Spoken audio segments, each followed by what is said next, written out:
Internet sudah bisa mendukung ya, upayakan tidak dalam, perjalanan. Nah, ini yang jadi standar kita ya, untuk penyelenggaraan kegiatan secara online. Ini banyak muka-muka yang saya baru lihat ya.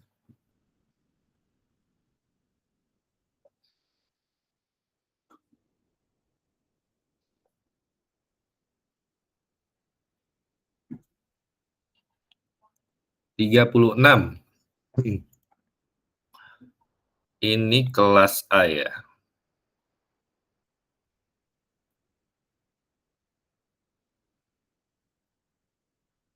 10:10 kita akan mulai ya.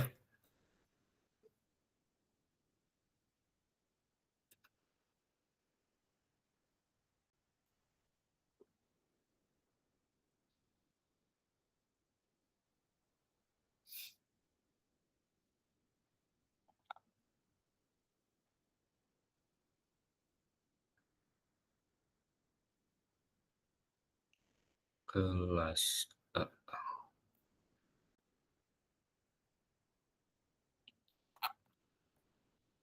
Ya, ada 40 mahasiswa.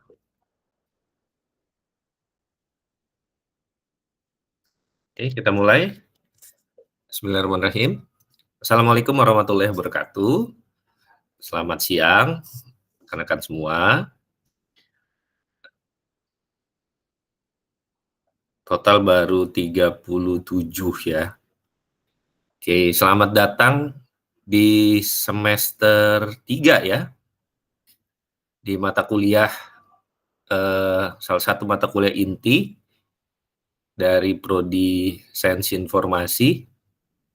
Sebelumnya perkenalkan dulu, mungkin ada yang baru mengenal saya. Saya Dwi Fajar Saputra, karena kan biasa panggil saya Dudu. Saya mengampu dan sebagai koordinator mata kuliah di sistem temu balik informasi. Jadi kalau nanti mau menanyakan mengenai RPS, kemudian beberapa hal ya terkait tugas, mungkin bisa saya koordinasikan nanti. Namun per semester ini ada beberapa yang sifatnya itu tim teaching. Ada pembagian antara sebelum UTS dan setelah UTS ya. Tapi untuk kelas A, ini sepertinya sama saya saja ya. Jadi tadi juga yang kelas C seperti itu. Oh, untuk yang tim teaching itu di kelas B. Oke, jadi kalau kelas A full dari pertemuan 1 sampai nanti pertemuan ke-16 itu sama saya. Dan ada kelas besar nanti di pertemuan 5 dan 6 itu dengan Ibu Widya Khalil. Kita lanjut. Jadi di pertemuan pertama ini saya lebih menekankan sama kebutuhan kita di dalam perkuliahan nanti. Kita tidak terlalu lama karena saya juga jam 10:30 harus berangkat ke bandara. Kita akan bicarakan masalah kontrak pembelajaran. Dan sebelum masuk ke kontrak pembelajaran, kita juga harus menunjuk terlebih dahulu siapa penanggung jawab kelas. Khusus kelas A, di sini belum ada info yang saya dapatkan. Dan saya berikan kesempatan buat kalian untuk bisa musyawarah ya, siapa yang mau menjadi penanggung jawab kelas. Silakan.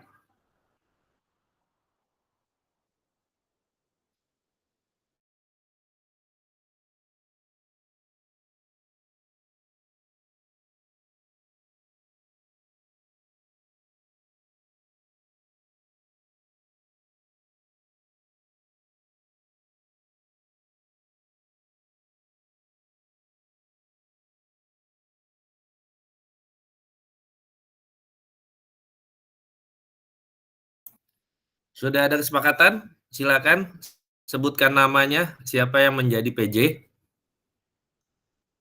Atau kalau mau merekomendasikan diri sendiri, silahkan. Kalau tidak, nanti saya akan tunjuk saja biar cepat.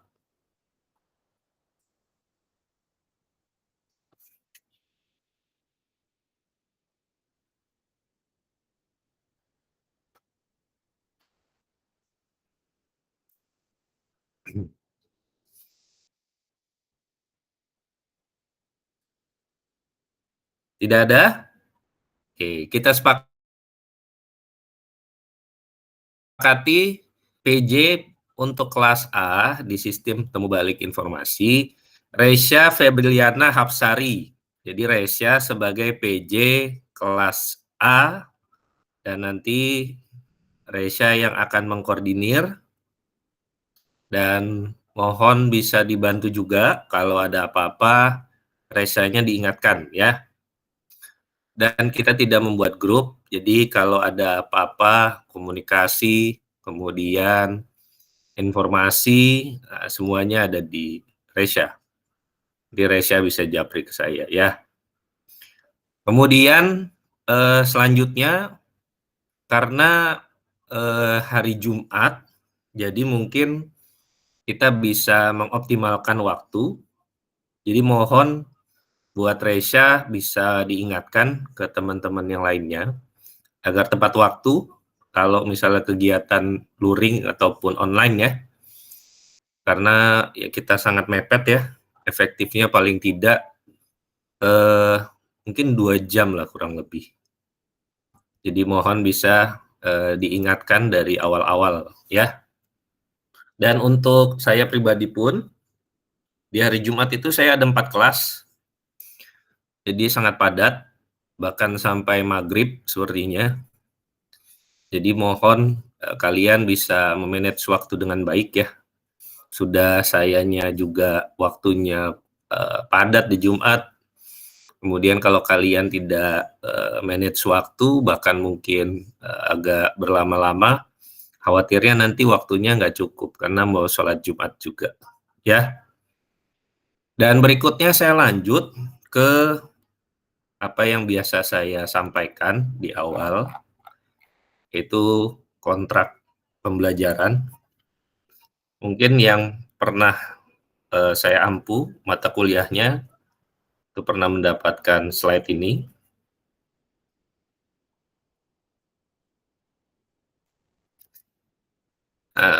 Saya sedikit menyampaikan ya, ini berkaitan sama hasil pembelajaran yang nanti ya, kita harapkan berkualitas. Nah, yang pertama, dosen menyampaikan RPS. Di sini ada RPS mata kuliah dari sistem temu balik informasi, dan materi perkuliahan disusun secara sistematis sehingga memudahkan memahami kaitan antar materi. Dan dosen mendorong mahasiswa untuk aktif berpartisipasi di dalam perkuliahan. Dosen menyampaikan materi perkuliahan dengan jelas. Dosen mampu menciptakan suasana kelas yang kondusif untuk belajar. Dosen mampu memberikan contoh yang membantu untuk memahami konsep yang sulit. Dosen mampu menjawab pertanyaan dengan jelas. Nah, khusus 2 poin utama di RPS dan juga materi perkuliahan. Untuk temu balik informasi seperti ini RPS-nya.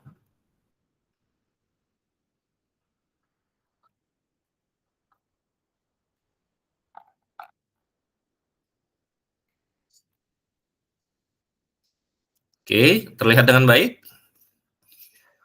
Nah, tapi masih draft ya.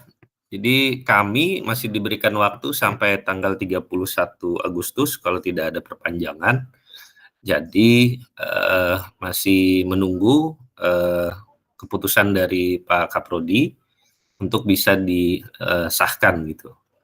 Nah, sekedar mereview dan juga memberi info ke kalian, di sini ada CPL, CPMK, sub CPMK. Nah, kalau bicara CPL dari mata kuliah ini, kalian diharapkan mampu mengolah data dan informasi komputasional, Kemudian yang kedua, mampu membangun perencanaan dan inovasi informasi. Lalu pembelajaran mata kuliahnya mampu memahami konsep model, prinsip kerja sistem temu balik informasi, serta penerapannya di lingkungan perpustakaan dan informasi digital. Dan berikutnya mampu merancang dan melaksanakan evaluasi kinerja sistem temu balik informasi menggunakan metrik relevansi serta mengkomunikasikan hasilnya secara ilmiah. Lalu sub CPMK.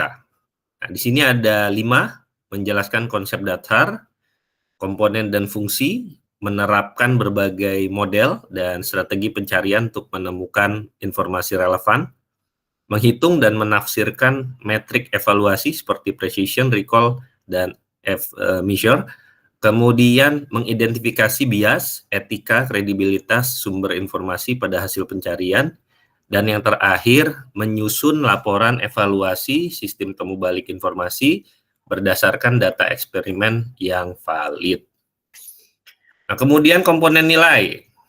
Nah, ini mohon bisa di-highlight ya. Kenapa di-highlight?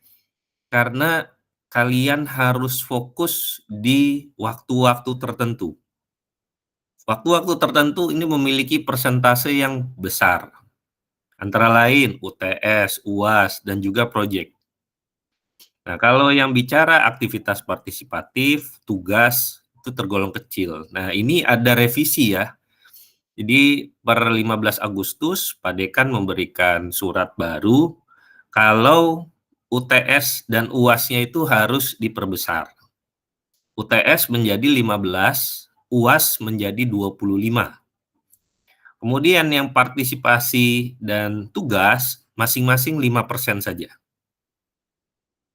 Jadi kalau kalian fokus dan nanti hasil UAS dan UTS-nya itu juga bagus, ya kurang lebih 25 sampai 15. Tapi karena ini PJBL, pembelajaran berbasis proyek, kalian semua wajib bisa fokus dan memberikan yang terbaik di proyek. Di proyek di sini pastinya membutuhkan waktu, kemudian membutuhkan tenaga, membutuhkan konsentrasi ya. Beberapa dari kakak kelas kalian banyak yang gagal dan UAS-nya itu juga kecil di saya. Dan saya menyampaikan itu juga. Jadi tidak ada yang sifatnya pilih-pilih, jadi saya berupaya objektif. Semuanya sama, semuanya memiliki kesempatan yang sama juga. Dan saya sudah menyampaikan di awal, jadi kalian harus benar-benar memikirkan hal-hal tersebut. Kalau kalian nanti disibukkan dengan kuliah yang lain, atau mungkin kerja, atau mungkin organisasi, nah itu menurut saya sudah mulai diminimalisir. Jadi fokus terlebih dahulu untuk kebutuhan terkait tugas akhir nantinya. Oke, ada pertanyaan? Silakan.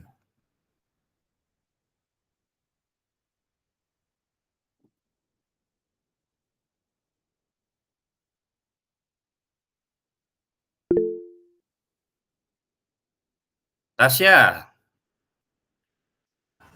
Ya Pak, sebelumnya saya izin bertanya. Tadi Bapak sempat mention buat PJBL-nya ada kita tuh ada PJBL. Nah itu tuh PJBL-nya kita ngapain ya Pak kalau dari mata kuliah Bapak?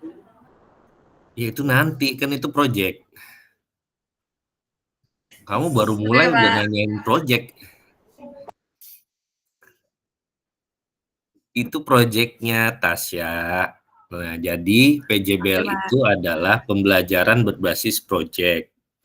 Jadi di mata kuliah ini, luaran yang harus kalian berikan itu adalah basisnya project. Project-project kalau yang sebelumnya dilakukan bisa dalam bentuk produk, bisa dalam bentuk laporan lapangan, bisa dalam bentuk luaran publikasi dan lain sebagainya. Nah, kalau arahnya dengan sekarang sudah dimasukkan beberapa pembahasan mengenai AI. Nah, nanti mungkin kita juga bisa seperti halnya laporan lapangan, atau mungkin kalian melakukan studi banding, kemudian memberikan analisa di sana. Nah, kurang lebih seperti itu. Tapi belum bisa saya jelaskan sekarang ya. Biasanya kalau di project, ya setelah UTS baru mulai ada beberapa gambaran nanti. Mungkin setelah UTS bisa coba kita komunikasikan. Oke, ada lagi yang mau ditanya?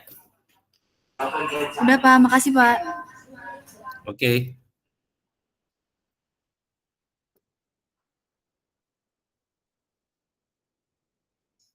Ada lagi?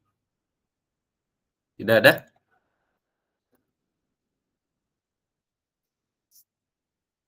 Nah, mengenai slide pertama, ada pertanyaan?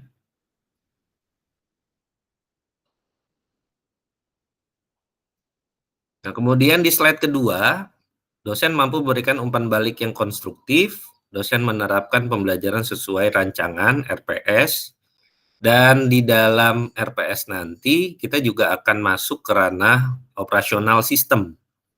Jadi mohon perangkat-perangkat yang berkaitan sama pendukung sudah bisa disiapkan. Misalnya kalau kalian mau nyaman dan memiliki fleksibilitas, ya pastinya laptop ya. Jadi mohon disiapkan juga dan diupayakan bisa support ya dari segi laptopnya. Karena kita akan masuk ke pembelajaran yang sifatnya itu praktis. Jadi ada beberapa pembahasan teknis dan nanti bisa Anda ikuti dengan baik. Harapannya seperti itu.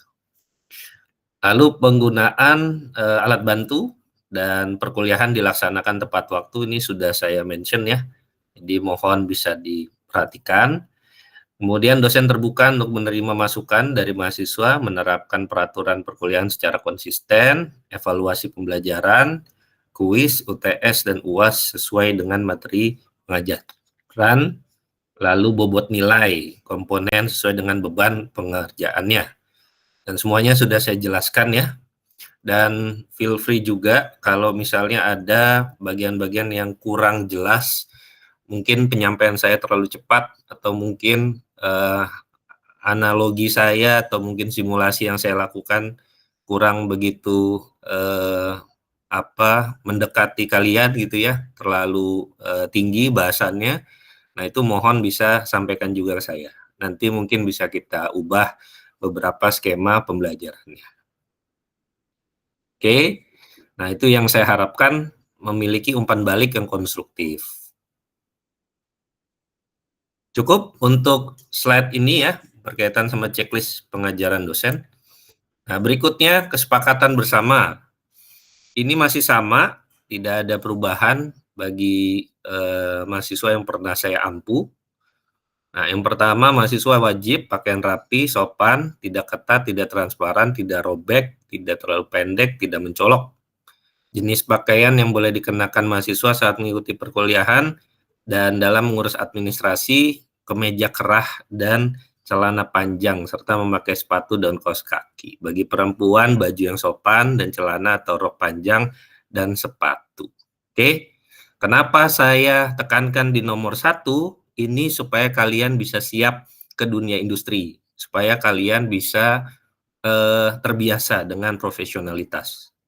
Kemudian yang kedua, mahasiswa tidak boleh menggunakan perhiasan yang berlebih, disarankan menggunakan name tag, karena sekarang mahasiswa semakin banyak, angkatan 2025 saja kan sekarang sudah 120-an, jadi semakin banyak dan saya agak kesulitan kalau misalnya ingat nama masing-masing. Jadi kalau kalian menggunakan name tag, menurut saya nanti jadi salah satu solusi ya, supaya bisa tahu lebih lanjut gitu dari mahasiswa SI. Lalu dosen berhak untuk mengizinkan mahasiswa yang berpakaian tidak sesuai untuk meninggalkan kelas dan tidak boleh mengikuti perkuliahan. Apalagi yang menggunakan kaos, saya tidak akan buka pintu buat itu. Kemudian matikan atau silence dan simpan ponsel Anda selama perkuliahan berlangsung. Apabila ada hal penting dan mendesak yang harus disampaikan, silakan mahasiswa dapat komunikasi ke dosen. Untuk penggunaan kelas secara online, baik sinkronus dan juga asinkronus, kalian memiliki akun masing-masing ya. Misalnya Gmeet, nanti bisa menggunakan akun saya, asinkronus dengan Leads, ya pastikan akun username itu bisa kalian tetap gunakan. Dan platform lain, misalnya video recording. Nah, nanti biasanya saya upload di YouTube, kemudian nanti bisa kalian akses juga di Leads. Dan yang berikutnya, proses belajar mengajar pengganti. Jika misalnya saya ada Tridharma, dan sepertinya saya sudah menjelaskan ya, saya di sini itu tidak serta-merta sebagai dosen, tapi jadi kapus pemeringkatan di LPPM. Jadi ada tugas tambahan yang melekat di saya, dan oleh sebab itu kalau ada waktu-waktu yang memang harus ada pengganti, misalnya harus sedang rapat dengan rektor dan lain sebagainya, ya mau nggak mau kita nanti bisa diskusikan terlebih dahulu. Tapi di sini saya jamin insya Allah semuanya berjalan dengan baik, dan memang kita utamakan komunikasi terlebih dahulu ya, agar nantinya juga bisa kalian dapat dengan baik setiap apa yang memang kebutuhan-kebutuhan terkait saya atau mungkin dari sisi kalian, supaya objektif nantinya. Oke, dan saya juga kebetulan sedang S3, jadi kalau nanti ada kebutuhan penelitian ya saya mohon maaf juga, dan itu memang untuk kebutuhan dari prodi juga ya. Nah, selebihnya saya akan berkomunikasi dengan PJ mata kuliah. Jadi sama Resya ya tadi ya. Kalau ada apa-apa silakan. Lalu penggunaan AI. Nah, ini pekerjaan akademik sesuai dengan pedoman dari Kemdikti-Saintek itu hanya 20%. Nah, upayakan kalian petakan masalah, kemudian kaitan masalah, identifikasi, analisis, bisa melakukan proses pengkritisian. Jadi ada semacam critical thinking yang harus dikelola sama kalian, supaya kemampuan kalian basic-basic dalam hal pemikiran dan juga menuangkan di jawaban atau mungkin nanti ada tugas, kalian tidak buntu. Kalau misalnya kalian sampai brain root, ya itu agak-agak susah nanti.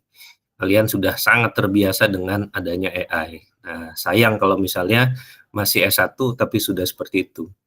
S1 itu diharapkan teorinya harus bisa lebih kuat, supaya nanti kalian bisa mengembangkan, supaya bisa mendapatkan lagi aspek-aspek lain ya dari setiap mata kuliah. Kemudian secara pribadi, ini mungkin saya sudah cukup dikenal ya, tidak ada batasan, jadi silakan saja kalau mau komunikasi ke saya kapanpun, saya biasa dengan ritme kerja seperti itu. Dan kalau ada hal-hal yang memang mendesak, kalaupun kalian butuh telepon juga silahkan, tapi mungkin waktunya ya yang nanti perlu kita pertimbangkan. Kalau saya memang cukup luang ya saya bisa balas sesegera mungkin. Kemudian perkuliahan dimulai di waktu yang sudah ditentukan. Apabila terlambat maksimal 20 menit. 20 menit dianggap absen, tapi kalau misalnya tidak ada informasi, ya saya langsung kategorikan absen. Tapi kalau kalian masuk, ya silakan. Nanti bisa ikuti perkuliahannya, tapi tidak bisa dianggap masuk. Oke. Dan untuk nilai, ini merupakan hak prerogatif saya. Jadi mohon bisa diberikan setiap hal yang terbaik dari soal yang saya berikan, dan pastikan kalian juga bisa memahami apa-apa yang memang saya sampaikan. Cukup jelas? Ada pertanyaan? Silakan.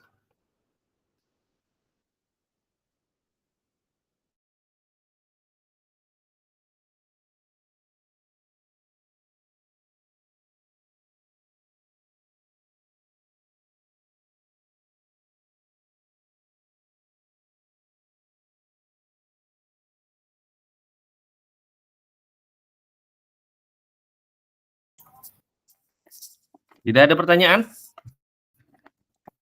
Sudah lengkap ya yang saya jelaskan? Reisha, habis ini mohon japri saya. Ini tidak ada yang absen?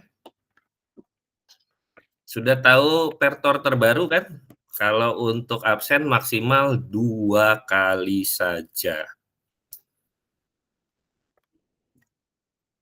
Kalau lebih dari itu, bisa dikategorikan kalian tidak mencukupi untuk UAS atau UTS nanti. Upayakan kalau misalnya sakit juga komunikasi. Biasanya kalau sakit tapi nggak ada surat sakitnya saya kasih izin. Tapi kalau misalnya dapat surat dari dokternya, pasti saya berikan juga keterangannya sama. Oke? Kalau sudah ada jelas dan tidak ada masalah lagi, silakan bisa on cam semua. Saya mau print screen untuk kebutuhan absensi.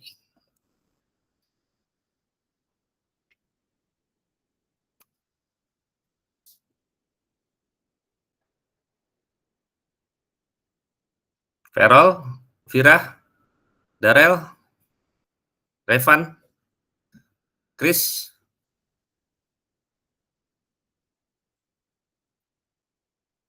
Mana?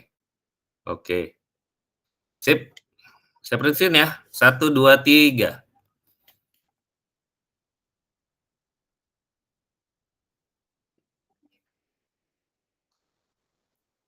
Oke.